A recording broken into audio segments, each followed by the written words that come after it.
நேற்று பார்த்ததனுடைய தொடர்ச்சி, அதாவது முந்தைய வீடியோனுடைய தொடர்ச்சி. இது இரெகுலர் பார்த்துட்டு இருக்கோம்.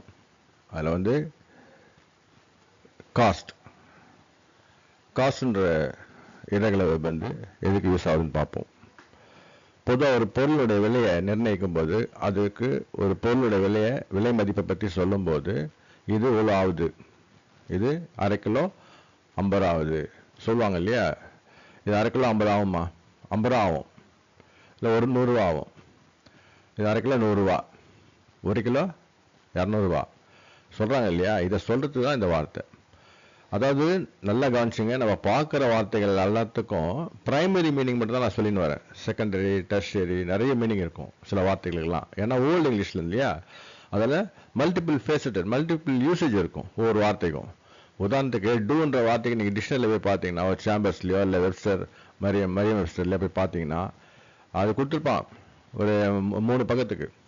நம்ம அதெல்லாம் வந்து நம்ம எடுத்தோன்னே பார்க்க மாட்டோம், அதெல்லாம் பார்க்க முடியாது. அத்தனை ஒரு வார்த்தையோட அத்தனை மீனிங்கை நம்ம சொல்ல முடியாது. இரெகுலர் வெப்புக்கு மட்டும் மீனிங் அதிகமாக இருக்கும். நல்லா ஞாபகம் வச்சுங்க. டிக்ஷனரியில் எடுத்து இரெகுலர் பார்த்தீங்கன்னா அதோட மீனிங்ஸ் நிறைய இருக்கும். ஹேவ்ன்ற வார்த்தை இரெகுலர் வெப்பில் வருது. அந்த ஹேவுக்கு வந்து நீங்கள் மீனிங் பார்த்தீங்கன்னா 4 பக்கத்துக்கு இருக்கும். 4 பேஜில் 400 விதமான பயன்பாடு கொடுத்துருப்பாங்க ஒவ்வொரு வார்த்தைக்கும், சில வார்த்தைகளுக்கெல்லாம். புரியுங்களா?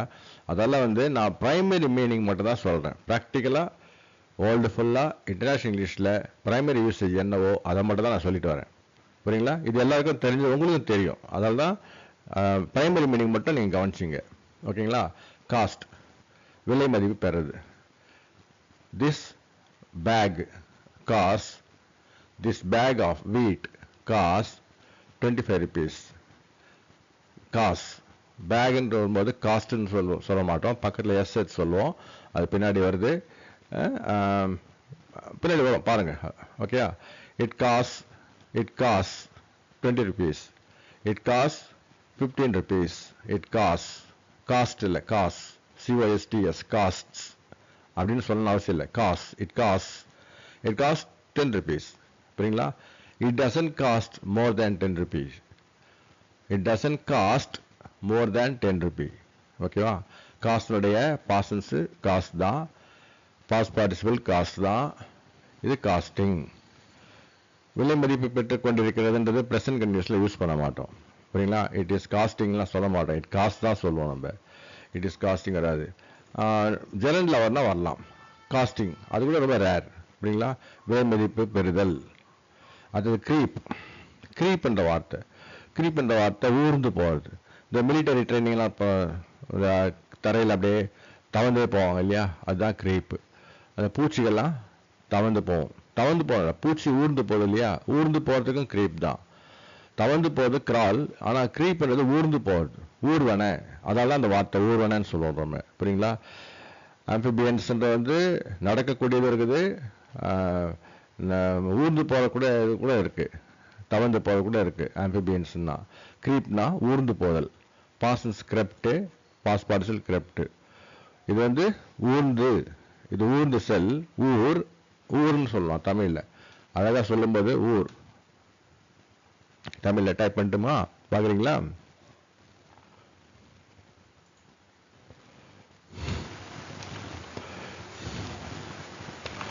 ஊர்.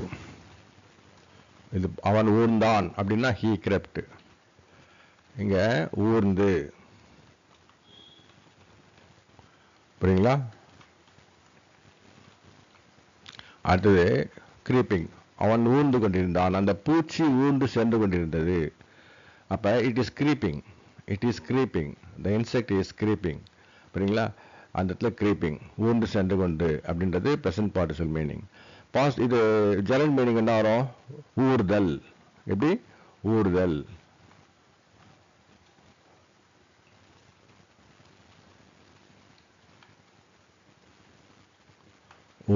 புரியுங்களா? ஊர்தல். சரி, கட்டுனா எல்லாருக்கும் தெரியும். கட்னா வெட்டு, அவ்வளோதான். வெட்டி 2 துண்டாக்குறது, 3 துண்டாக்குறது, கட்.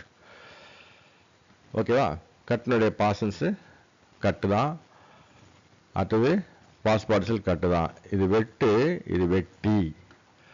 இங்கே வெட்டி கொண்டு, gerund present participle meaning. Gerund meaning வந்து வெட்டுதல். அடுத்தது டேர்ன்றது என்னன்னா துணி. துணினா என்னது? என்ன துணி? அணிகிற துணியா? அணிகின்ற துணியா? இல்லை, இது வந்து துணிந்து செல் அப்படின்னு அர்த்தம். ஆக்சுவல் கிராமர் தமிழ் வினை சொற்களுடைய ரூட் வேர்டு பார்க்கும்போது பேஸ் வேர்டு துணி தான். துணிந்து செல், துணி. அவன் துணிந்தான். பாஸ்டன்ஸ்ல கரெக்டாக வரும். ப்ரெசன்ஸ் சொல்லும்போது துணின்னு சொன்னால் எல்லாருக்கும் புரியாது. துணி அப்படின்னு என்ன அர்த்தம்? டேர் டு டூ சம்திங் அப்படின்னு அர்த்தம். துணினா நம்ம துணிந்து சொல்லுன்னு சொன்னால் புரியும், ஆனால் துணின்னு சொன்னால் புரியாது. புரியுங்களா? துணினா அப்படியே பேஸ் சொன்னால் நிறைய பேருக்கு புரியாது. நிறைய பேர்ல யாருக்குமே புரியாது. துணிந்து சொல், துணிந்து செல், துணிந்து செயல்படு இப்படி சொன்னாதான் மீனிங் வரும். மீனிங் புரியும், ஆனா கரெக்டான தமிழ் துணி. ஹி டேர்ட் டஸ்ட், இது வந்து ஓல்டு இங்கிலீஷ், இது மாடர்ன் இங்கிலீஷ். டேர்ட் அப்படின்றது துணிந்தான். He dared to do something, he dared to speak against me, he dared to answer me back. இதெல்லாம் சொல்லலாம். he dared past participle dared. துணிந்தான், துணிந்து. அப்ப துணிந்து.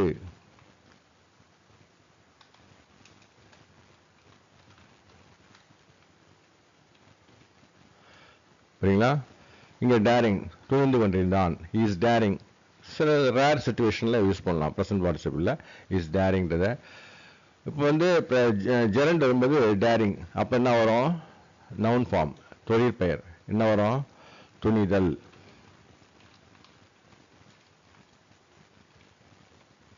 ஓகேங்களா? அடுத்து இங்க பாருங்க, டீல்றதுக்கு வந்து டீல் பண்றது, கையாளுதல், சமாளித்தல், இந்த வார்த்தைகள்லாம். கையாளுன்னு எடுத்துட்டா deal பாசன்ஸ் dealt, past participle dealt. கையாளுன்னு வந்தா கையாளு, இங்க கையாண்டு. எப்படி? கையாண்டு. சமாளின்னு வந்தா சமாளித்து. இந்த மாதிரி மீனிங்ல வரும். Dealing, is the right person dealing this kind of job. he is dealing the job, he is dealing with this job, he is dealing this job. அவன் இந்த விஷயத்தை, இந்த வேலையை கையாண்டு கொண்டிருக்கிறார். அவர் தான் இந்த வேலையை பார்க்கிறார். அவர்கிட்ட போய் கேளுங்க. சொல்லுவோம் இல்லையா? he is the person dealing this job. அப்ப கையாண்டு கொண்டு, சமாளித்து கொண்டு, present participle வரும். ஜெரண்ட் வந்து கையாளுதல், சமாளித்தல். பொதுவா ஜெரண்ட் வந்து இல்ல முடியும். தமிழ்ல வந்து இல்ல முடியும் ஜெரண்ட், தொழிற்பெயர்லாம். அடுத்தது டிக்னா வந்து தோண்டு. டிக்னா தோண்டு. Past tense dug, past participle dug. இது தோண்டுனா இது தோண்டி. டிக்கிங், தோண்டிக்கொண்டு. இஸ் டிங்கிங் எ டிச், இஸ் டிங்கிங் எ பிட். இந்த கார்டன், இந்த garden is digging a pit. ஒரு பள்ளத்தை தோண்டி கொண்டிருக்கிறான், ஒரு குழியை. தோண்டுதல்ன்றதுக்கு டிக்கிங் தான். தோண்டுதல், தோண்டுதல். அடுத்தது டைவ். டைவ்னு என்ன அர்த்தம்? குதிக்கிறது, தாவி குதிக்கிறது. தாவி ஒரு இடத்துல குதிக்கிறதுக்கு, அதாவது தண்ணியில குதிக்கிறதுக்கு தான் டைவ்னு வரும். பொதுவா தண்ணியில் குதிப்பதற்கு டைவ் என்று சொல்லுவோம். பாசன்ஸ் டைவ், டோவ். இது வந்து ஓல்டு இங்கிலீஷ். டைவ் மட்டும் நம்ம யூஸ் பண்றோம். இது டைவ்டு, இது தண்ணீரில் குதித்து. டைவிங், தண்ணீரில் குதித்தல். டைவிங்கிறது is a kind of sports இல்லையா? உங்களுக்கு தெரியும். இதுல வந்து ஒலிம்பிக்ஸ்ல அந்த டைவிங் இருக்கு, தண்ணியில குதிக்கிறது. எப்படி விதமா மல்டிபிள் சாமர்செட் பண்ணிட்டு உள்ள குதிப்பாங்க இல்லையா? பார்த்துருக்கீங்கல்ல? டைவிங், தண்ணீரில் குதித்தல். Diving is a sport. தண்ணீரில் குதித்தல் என்பது ஒரு விளையாட்டு. அடுத்தது டூன்றதுக்கு ஏகப்பட்ட மீனிங் இருக்கு. அதே மாதிரி டீலுக்கு இருக்குது, டேருக்கு இருக்கு, கட்டுக்கு இருக்கு, நிறைய ஏகப்பட்ட. ஃப்ரேசல் வெர்பெல்லாம் வந்து இன்னும் ஞாபகம் வச்சுங்க. ஃப்ரேசல் வெர்புன்னு எடுத்தாலே, ஃப்ரேசல் வெர்பு என்னன்னு தெரியாதுல்ல, பின்னாடி பார்க்க போறீங்க. ஃப்ரேசல் வெர்பு வந்து மாடர்ன் இங்கிலீஷ்ல அதிகம் பயன்படுத்தப்படுகின்ற வினைச்சொல் வடிவம். அது சாதாரண வெர்பு மாதிரி இருக்காது பார்க்கறதுக்கு. வெர்பு கூட ப்ரிப்பரேஷன் சேர்ந்து ஒரு பார்ட்டிகல் சேர்ந்து வரும். அட்வர்பியல் அட்ஜங்க்ட்னு கூட சொல்லுவாங்க சில சமயங்கள்ல, சில இடத்துல. இது வந்து ஒரு தனி மீனிங் தரும். இப்ப டூன்ற இப்ப கட்டுன்னு அர்த்தம் இல்லையா? கட்டுன்ற வார்த்தை வெட்டுன்னு அர்த்தம். கட்டவே அப்படின்னு சொன்னா விலகி போயிடுறது, ஒருத்தர்கிட்டேருந்து ஒருத்தர் நட்பை துண்டிச்சுட்டு போயிடுறதுன்றதுக்கு ஒன்றுக்கு ஒன்று டைரக்ட் மீனிங் எடுக்க முடியாது. அதே மாதிரி தான் டூன்றது கூட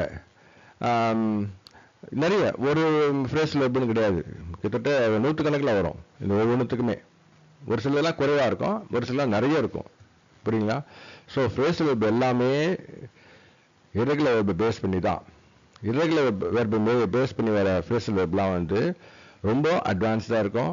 ஸ்போக்கன் இங்கிலீஷில், ரிட்டன் இங்கிலீஷில், ஸ்போக்கன் இங்கிலீஷில் இந்த நேட்டிவ் இங்கிலீஷில் மட்டும் நிறைய யூஸ் ஆகும். நம்ம பேசுகிற இங்கிலீஷில் ஃப்ரேஸில் வெர்பு குறைவு. ஏன்னா வந்து நம்ம அந்தளவுக்கு டெவலப் கிடையாது. இங்கிலீஷ் டெவலப் ஆகிறது கிடையாது.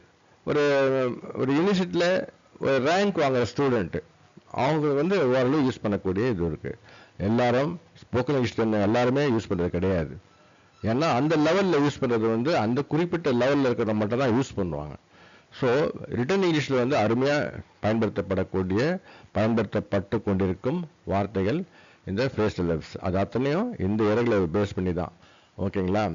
சரி, டூனா செய்யி, past tense did, he did it, he has done, அவன் செய்து முடித்து விட்டான், அவன் செய்து விட்டான். டன், இது செய்யி, இது செய்து. இங்க செய்து கொண்டு அல்லது செய்தல். செய்து கொண்டுன்றது பிரசன்ட் பார்ட்டிசிபிள், செய்தல்ன்றது ஜெரண்ட். ட்ராக்கு நிறைய மீனிங் இருக்குது. ஃபர்ஸ்ட் மீனிங் எடுத்தா படம் வரையாது. அப்புறம் கடை வாங்குறது, நிறைய. துப்பாக்கியை உரையிலேருந்து எடுக்கிறதுக்கு ட்ரா தான். துப்பாக்கியை அதன் உரையிலேருந்து வெளில எடுக்கிறதுக்கு ட்ரா தான். புரியுங்களா? இது மாதிரி நிறைய வார்த்தைங்க ட்ரா பேஸ் பண்ணிக்குது. ட்ரா சொல்லும்போது இப்போ இங்கே வந்து வரைய வச்சிங்களேன், he drew a picture, sketch, drew, drawn, past participle. வரைந்து கொண்டு, he is drawing a picture. Gerund meaning வந்து வரைதல், drawing. அடுத்தது ட்ரீம் நான் கனவு காண்றது. நான் கனவு காண்றேன், ஐ ட்ரீம்டு.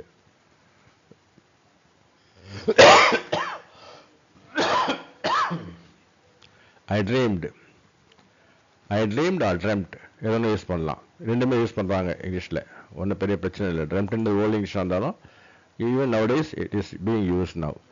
ட்ரீமிங், இங்கே ட்ரீம்னா கனவு கண்டு. புரியுங்களா? இங்கே ட்ரீமிங்கிறது வந்து கனவு கண்டு கொண்டு கனவு காணுதல் ரெண்டுமே வரும். அது ட்ரிங்க்னா குடி, வெர்பு வினை சொல்லுது, இரகுலர் வெர்பு. அது இது வந்து உள்ளகரை ஐயை மாத்திட்டா ட்ராங்க் பாசன்ஸ், அது யூவை மாத்தினா பாஸ்ட் பார்ட்டிசிபிள். இது குடி, இது குடித்து. அவன் குடித்து கொண்டிருக்கிறான், இஸ் ட்ரிங்கிங் சம்திங். குடித்தல் அப்படின்றதுக்கு ஜெரண்ட், இதனோட மீனிங், இன்னொரு மீனிங். ஓகேங்களா? எனக்கு ஒரு ஹோம்ஒர்க் நீங்கள் செய்கிறீங்க. என்னன்னா, இந்த பாசன்ஸ் யூஸ் பண்ணி நீங்கள் என்ன பண்ணுறீங்க, எனக்கு